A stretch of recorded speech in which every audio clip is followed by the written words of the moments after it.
Hey everybody, I hope you're having a great day. Before we get started with today's video, I want to thank everybody. We're at 18,100 subscribers. We're almost at 18.2, but not quite yet. And I also wanted to remind everybody that you can now join the channel for just 99 cents. January 1st, 2023, the MVP, VIP, and Pro versions of the membership are going to be taken down, and all the perks that go with those will be transferred over to the 99-cent membership. It's a good way to sponsor the channel, and it's a good way to support the content that you like. I'm going to go ahead and close out of that. Now, having said that, I want to send out a quick thank you to my newest member, which is D. That's the name. It's just D. Thank you for becoming a member to the channel, and also thank you everybody that over the last month has joined the channel. And of course, a big shout out to Mislav Krlesia, who is the executive producer of this channel, who's been a member really for longer than 12 months.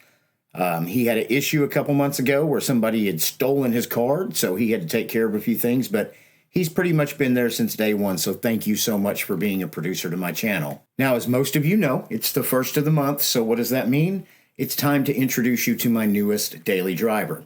Now, when I do these kind of videos, I get some snarky comments that go, well, next week he'll have a new daily driver, or last week he had this daily driver.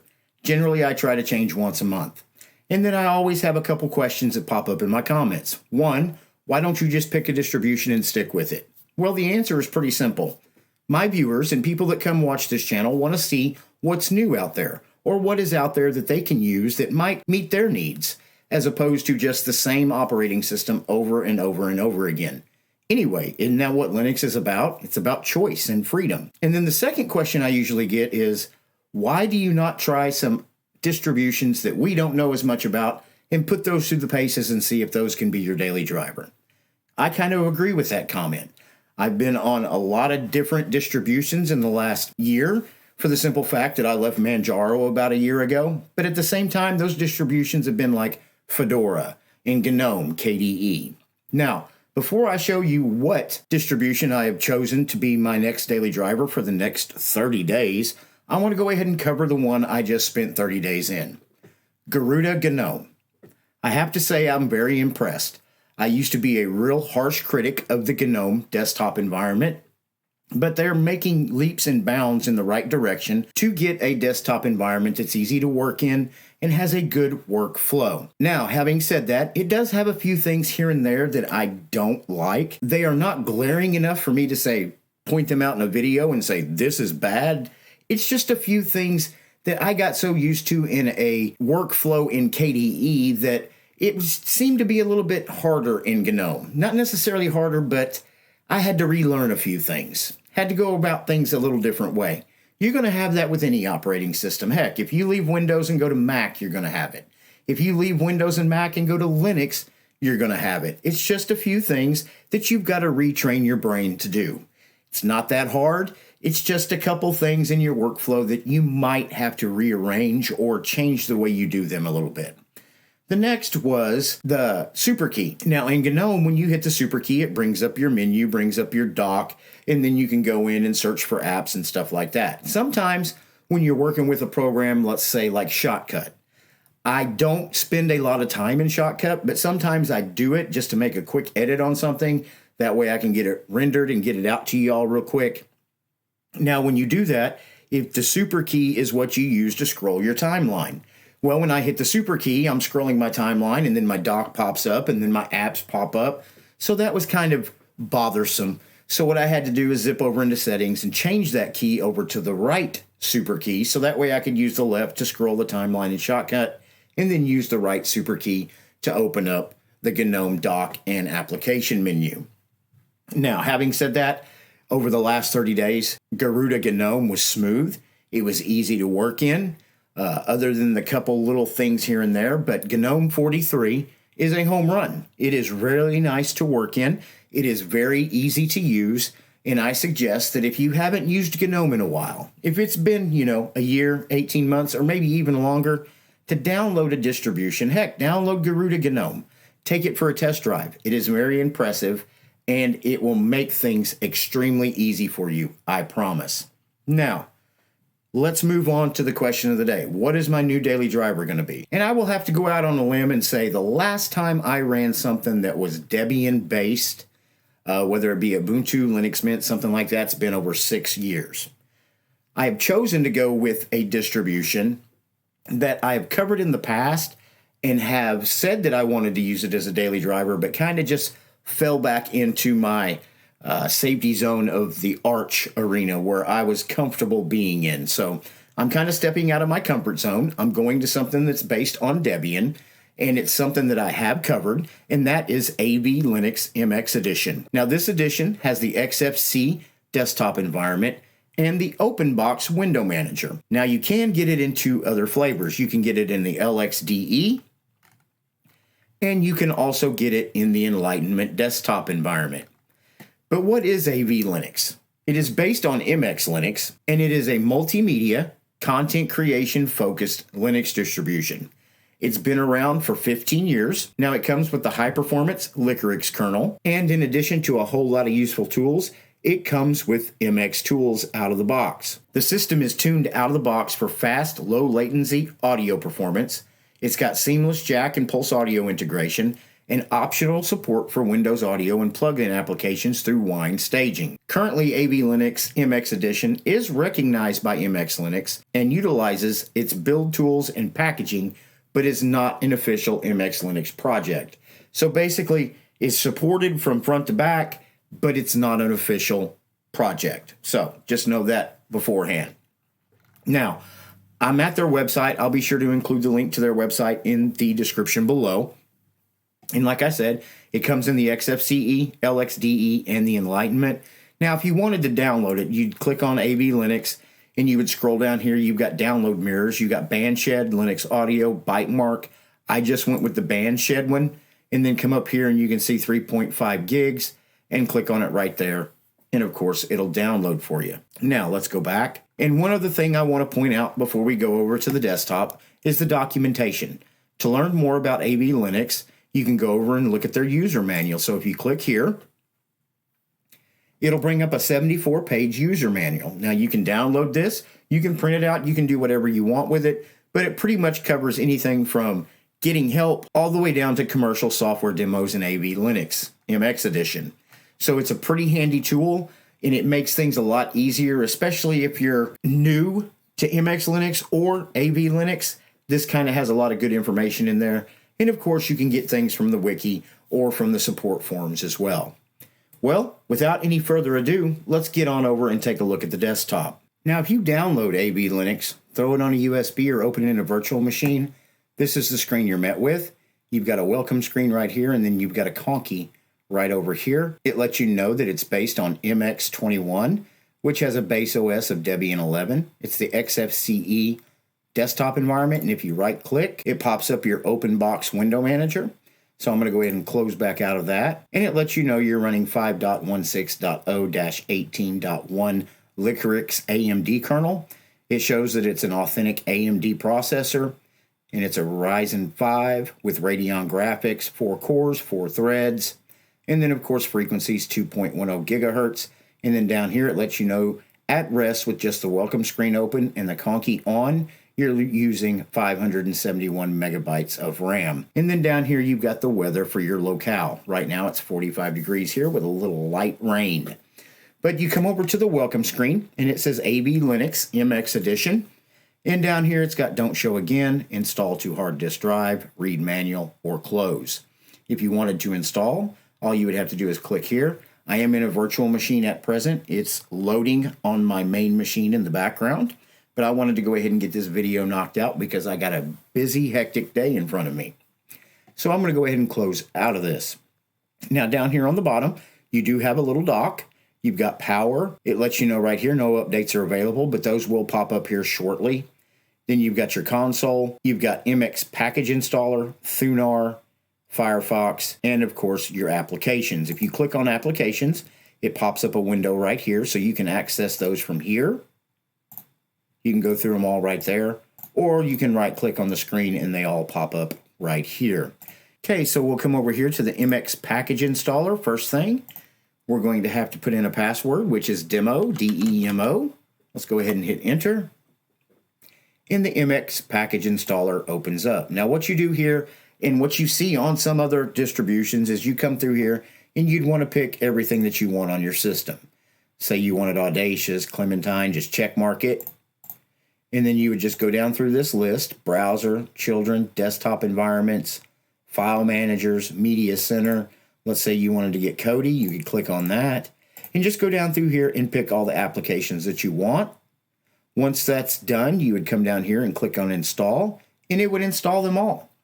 But you do want to make sure, if you do install it, go ahead and update the system first and then come over to the package installer and do all your package installs. So let's go ahead and close out of that. Then we come back down. You've got Thunar File Manager. Let's open this up. And as you can see, I love the theme that they're using here. I like the subdued, darker look. It's not completely black. You get kind of a gray look, but then I like the dark orange that they're using on their icons and things like that. But this is the Thunar File Manager. You got your usual suspects over here, and then of course your home folders right here. Now this is a little bit more lightweight than say a Dolphin, so it's going to be less feature rich than a Dolphin, but it's plenty. If you've got things to do, you can definitely get it done with Thunar. It stays out of your way and just lets you get your job done. Now I'm going to go ahead and close out of this. Now you can come down here, like I said, and open up your applications, but I think I'm going to go ahead and use the open box part of it. You've got your installer, Firefox, files. If you click on that, it's what we were just in, which is Thunar. You can access that from right on your desktop. And then you've got displays, wallpaper. If you wanted to change your wallpaper, just open that up. It takes a little bit for these to populate, but once they do, you've got some great subdued looking wallpapers. Now, if you want to use your own, that's completely up to you, but I am going to point this out. One of the things that I have seen when you use like a lighter wallpaper, sometimes that'll affect you being able to see your conky. Of course, you can go into conky settings and change this up. I just always liked using this distribution with a darker background. That's just me, but it's Linux. You can set it and change it any way that you want to. So that's wallpapers right there. Let's go ahead and close out of that. Right click. You've got screenshot tool, terminal.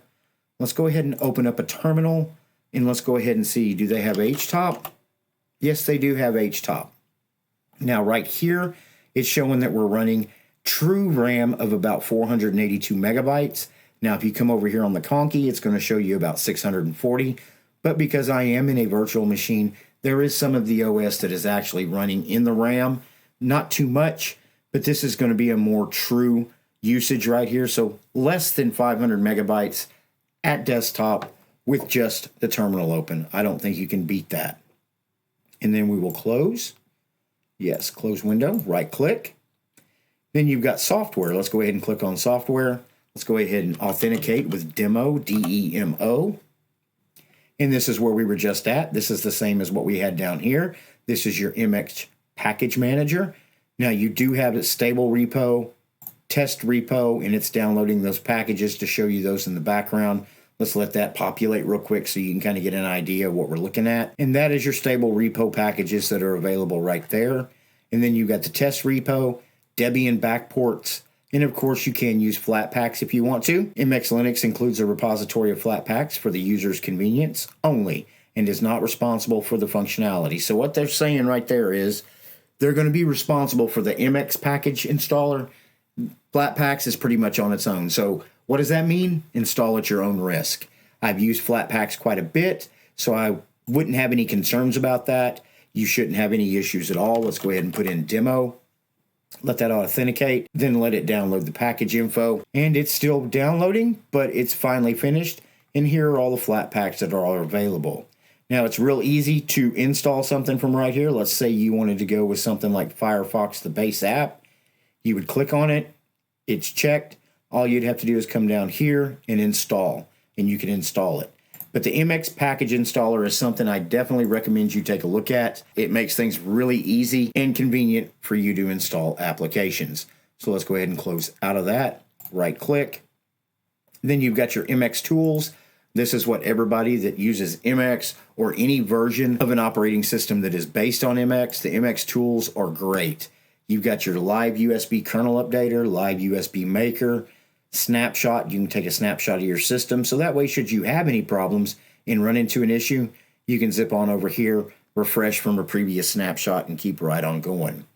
Then you've got your CH root rescue, disk manager, menu editor, brightness system tray, select your sounds, network, Conky, codecs installer, NVIDIA driver installer, bash config, system keyboard, system locales, and then of course fix GPG keys, package installer, repo manager, iDevice mounter if you've got an iPhone. And if you look up here, it just popped up. We have 409 new updates available. And then quick system info, you could click on that and it would bring all your system info up right here. Kernel, CPU, GPU, everything right there. So let's go ahead and close out of that. Definitely take a look at MX Tools if you download this and give it a test drive. So we'll go ahead and right click. You've got your AV-Linux assistant, which has got your quick settings, system utilities, wine settings, package settings, system editor. And then down here, you've got your accessories. You will notice that this comes with a lot of tools out of the box. And in tools, I mean applications. And when I say tools and applications, some of you out there will say, bloat. It's not bloat. I love having an operating system that comes out of the box with a lot of tools and applications. Having these applications pre-installed on my system out of the box does not slow it down in any way. It just gives me tools and things that I can go ahead and get to working on right now without having to spend a lot of time downloading. Some of them I'll use, some of them I won't. Doesn't really matter to me. But that's your accessories. It's got everything from Application Finder, Catfish File Search, Midnight Commander. You go to Development. You've got the Icon Browser, Graphics. You've got GIMP, GPIC, Inkscape, and Ristretto out of the box. Multimedia. Now you come over here. I've got ALSA Mixer. And it's also got Kdenlive for me out of the box. It's got OBS Studio out of the box. It makes things and it makes my job easier. You've got VLC Media Player. So there's a lot of tools right here you can use. Cinerella's already on here.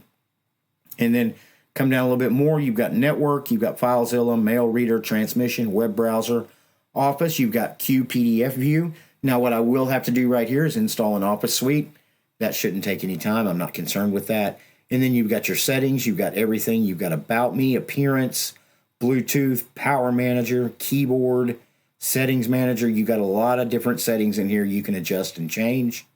And then System, you've got About AV-Linux, Bash Config, BleachBit, Conky Toggle, Disk Manager, MX Package Installer we've already looked at, Synaptic Package Manager. So if you don't like the MX Package Installer, you could always use Synaptic. Let's put in demo, hit enter.